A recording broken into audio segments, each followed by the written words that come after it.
minutos. Continuamos evaluando el panorama político nacional. A esta hora nos acompaña en el estudio el diputado a la Asamblea Nacional, Luis Parra, además presidente de Primero Venezuela. Bienvenido, diputado, gracias por acompañarnos. Muchas gracias, ¿cómo están? Espero que obviamente nos podamos seguir viendo permanentemente y agradeciendo de antemano por este encuentro. Nos negaron el derecho de participar en las primarias, dice Primero Venezuela. ¿Cuál ha sido el argumento desde la Comisión Nacional de Primaria para negar el derecho que ustedes aseguran se les ha negado? Bueno, en primer lugar, quiero desearle feliz inicio de semana a todos los venezolanos y también solidarizarme por lo que estamos viviendo ya esta tragedia, antes de entrar en ese tema, sobre lo que está ocurriendo a lo largo y ancho del país. Creo que el país necesita soluciones, necesita que entremos en la discusión que realmente le importa a los venezolanos, que es las soluciones a los problemas, escasez de gasolina, los servicios públicos están cada día peor, hemos estado observando un aumento inconsulto de los diferentes peajes del país y aquí nadie da respuesta, nadie informa qué está ocurriendo. Bueno, nosotros elevamos nuestra voz y le exigimos a quienes tienen responsabilidades que le digan al país exactamente qué está ocurriendo, además de toda la problemática estructural que existe, pero que realmente podamos tener una información oficial. Y desde nuestra condición de diputado, de parlamentario, de luchador social, bueno, hoy le exigimos al gobierno de Nicolás Maduro que dé respuesta, que le diga a los venezolanos, porque lamentablemente hoy en ninguna parte del país hay una información oficial sobre lo que está ocurriendo con la escasez de combustible a todos los niveles. Sabemos que bien las sanciones afectan, sabemos bien que el bloqueo afecta, sabemos que la industria petrolera, producto de la corrupción, está prácticamente en sus peores momentos, pero que obviamente hay planes, programas permanentes que se le pueden dar a la gente información para decir cuáles son los avances de la respuesta. Con relación al tema que me preguntaste sobre el tema de las primarias, y lo digo porque a nosotros nunca nos convocaron, nosotros fuimos y tuvimos la intención permanente, te reitero, de ir a buscar ese encuentro para participar en esas primarias. Luego, que fue el 8 de diciembre, luego de esa comunicación, insistimos y dejamos un documento precisamente donde hacíamos énfasis en algunos puntos donde lo mínimo que puede tener cualquier actor que va a participar en unas primarias o un evento electoral es que tenga representación técnica y es que tenga testigos. Bueno, eso tampoco le dieron la oportunidad al partido. Y de ahí en adelante, bueno, la propia conducta de la Comisión de Primarias, bueno, abiertamente ya lo dejó claro. Entonces, cuando hablamos de primarias, nosotros ya desde Primero Venezuela definimos que eso no se puede llamar primarias porque está cimentada en el engaño.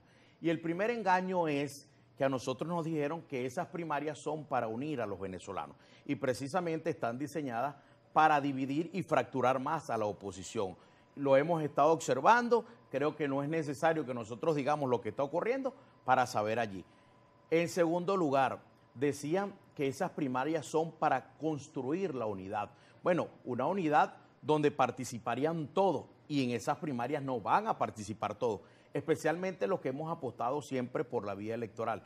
En tercer lugar, esas primarias están diseñadas también ahorita para que participen inhabilitados. Y eso es generar una frustración más a los venezolanos. Sabemos que el gobierno de Nicolás Maduro va a hacer todo lo que tenga que hacer para taponear, para obstaculizar precisamente aquellas figuras que de una u otra manera estén en esa condición o ese estatus. Y lo cuarto, que nosotros hemos dicho que esas primarias obviamente tienen que ser para resolver el problema de un candidato de unidad nacional y lógicamente no vemos así porque allí hay ya posturas radicales, hay posturas que atentan siempre con lo que es la institucionalidad electoral del país para generar más desconfianza y lógicamente nosotros sabemos cuál va a ser la respuesta. Diputado, ¿y hubo alguna respuesta de parte de la Comisión de Primaria a las solicitudes que ustedes plantearon, a los comunicados, a los requerimientos de participar en ese comité con algún representante para estas primarias o no hubo reacción? No, ellos decidieron prácticamente que hacer caso omiso, tan solo sacan algunos comunicados generalizados que las primarias son para todos y por eso nosotros decimos que esas primarias están prácticamente cimentadas sobre el engaño.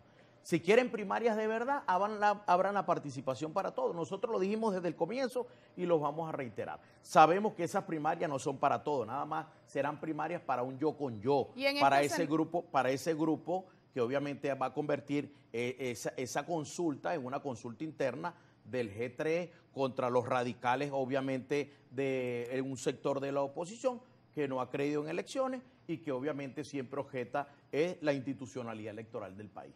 Y en este sentido, desde Primero Venezuela, entonces, si no se participa en las primarias, ¿igual presentarían un candidato a los comicios presidenciales de 2024? Bueno, la primera reflexión es que después que utilizaron a muchos jóvenes, a muchos ciudadanos, por cierto, fueron víctimas que se perdieron en una ruta totalmente fallida, en una ruta equivocada, en una ruta que terminó en el fracaso total, con un cinismo extremo, bueno, se presentan y se cambian de postura, que nosotros le damos la bienvenida, pero sin ni siquiera presentar el más mínimo respeto por la gente. Y nosotros le decimos, a la gente hay que darle una explicación. ¿Qué pasó? ¿Por qué nosotros fallamos?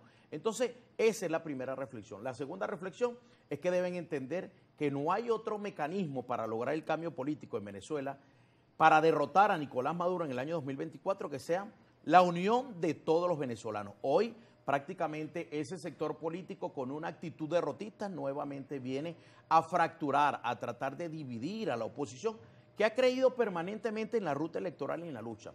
De tal manera que nosotros podemos resumir de la siguiente manera. Nosotros creemos que desde nuestra condición de oposición hay que conseguir, buscar un candidato de unidad nacional, un candidato que pueda generar ese encuentro de unidad nacional.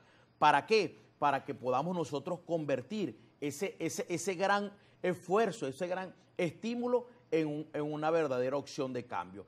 Y por eso hemos presentado el nombre de nuestro abanderado José Brito, que va a seguir trabajando, luchando para convertirse en ese candidato de unidad y de encuentro nacional. Nosotros hemos dicho que no somos suicida políticos, que estamos convencidos de que vamos a seguir trabajando para encontrarnos con Venezuela. Entonces nosotros decimos que la renovación y el cambio del país pasa por cambiar de conducta política, también pasa por cambiar de estrategia política, cambia por cambiar de visión política. Todo eso se logra de aquí al mes de octubre, por ejemplo, y obviamente, diputado, parece un camino cuesta arriba. Bueno, que nosotros no vamos a participar en esa consulta interna porque no lo podemos llamar primaria.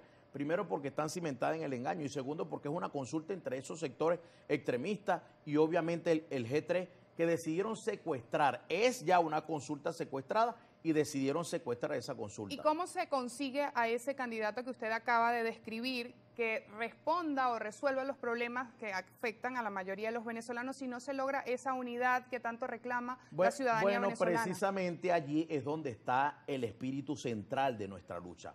Que sea la gente movilizada, organizada, a través de la unión popular, a través de la organización, a través de la calle y con su herramienta más poderosa para castigar a este gobierno. Al final de cuentas, es en las manos del ciudadano quien estará la responsabilidad final para determinar el cambio político que hoy Venezuela aspira y quiere. Es un clamor popular en los 912.000 kilómetros cuadrados que conforman la geografía nacional, donde la gente quiere y aspira al cambio. Entonces, nosotros vamos a facilitar precisamente a través de nuestra lucha, a través de nuestro esfuerzo organizado, para seguir estimulando en cada uno de los 335 municipios del país, que nos permita, obviamente, que nuestro abanderado, y si no es nuestro abanderado en ese supuesto negado, no vamos a ser un obstáculo político para el cambio en Venezuela. Lo hemos dicho y lo hemos reafirmado. Desde nuestra condición de oposición y desde nuestro movimiento político, Primero Venezuela, estamos muy claros cuál es nuestro verdadero adversario. Nuestro verdadero adversario es quien lamentablemente hoy tiene este país en una profunda crisis. Y por eso nosotros estamos convencidos que más allá de la manipulación, más allá de esa actitud derrotista de un sector de la oposición, más allá de esas intenciones divisionistas, más allá de que ese sector lamentablemente no quiere reflexionar porque le tienen miedo a José Brito de dejarlo participar para que no les haga lo que le hizo en el estado de Anzoátegui, que obviamente desplazó a un liderazgo que nosotros hemos dicho que estaba agotado, que estaba fracasado y que hoy en día no gobernador de ese estado por la mezquindad política, como le ocurrió a Lady Gómez en el Táchira, al propio Luis Eduardo Martínez en el estado de Aragua y otros más que podemos definir aquí. Bueno, le decimos a los venezolanos que en sus manos estará definir y determinar quién será el abanderado que represente precisamente